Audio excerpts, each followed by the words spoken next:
नमस्कार, सत्यकोजानो न्यूजमध्ये आपले स्वागत आहे.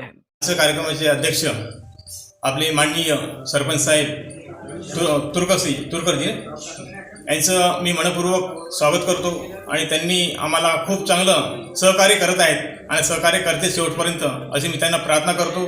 आणि जे पण आपल्या तिगावमध्ये कार्यकर्ते आहेत त्यांच्या ग्रामपंचायतचे त्या ग्रामपंचायतचे कार्यकर्ते आणि गावातले नागरिक युवा मंडळी त्यांना सुद्धा त्यांनी घेऊन यावे आणि इथं रक्तदानाविषयी माहिती द्यावी.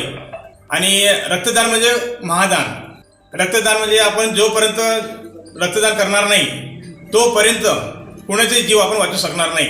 रक्तदानाकरता आपण कुठेही आपण कधी विकत घ्यायचं म्हटलं तर विकत ते भेटणार नाही. जेणे म्हणजे एजन्सी म्हणा, कंपनी म्हणा किंवा कोणती याच्यातून आपण घ्यायला म्हटलं तर ते आपल्याजवळ उपलब्ध आहे नाही. ऑल इंडिया आणि ऑल वर्ल्डमध्ये ते कंपनी वगैरे आपल्याजवळ उपलब्ध आहे नाही.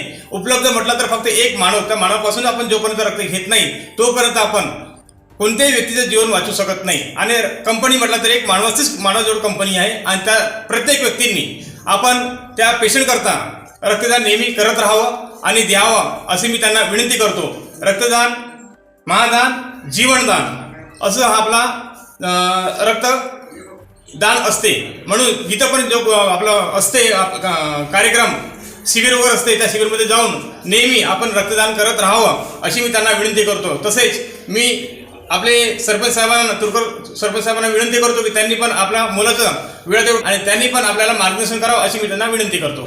मी डॉक्टर के.जी. तुरकर, सरपंच ग्रामपंचायत तिगाव.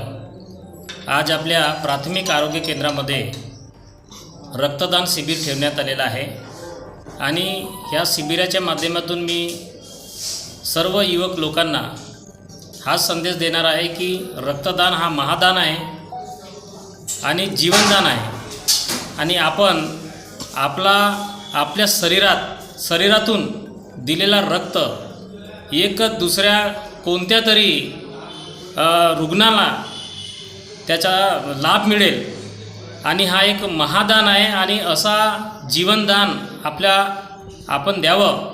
आपले तरुण लोक इथं जे रक्तदान करतील ते सर्व रुग्णांना ज्यांना आवश्यक आहे, ज्यांना ब्लडची कमी आहे आणि त्यांना ब्लड लागत आहे त्यांना त्यांचा ब्लड जाईल आणि त्यांना एक जीवनदान मिळेल अशी आजच्या प्रसंगी अपेक्षा बाळगतो. आणि सर्व ब्लड डोनेट करणारे सर्व युवकांना, सर्व लोकांना मी शुभेच्छा देतो. या प्रसंगी एवढेच बोलून धन्यवाद.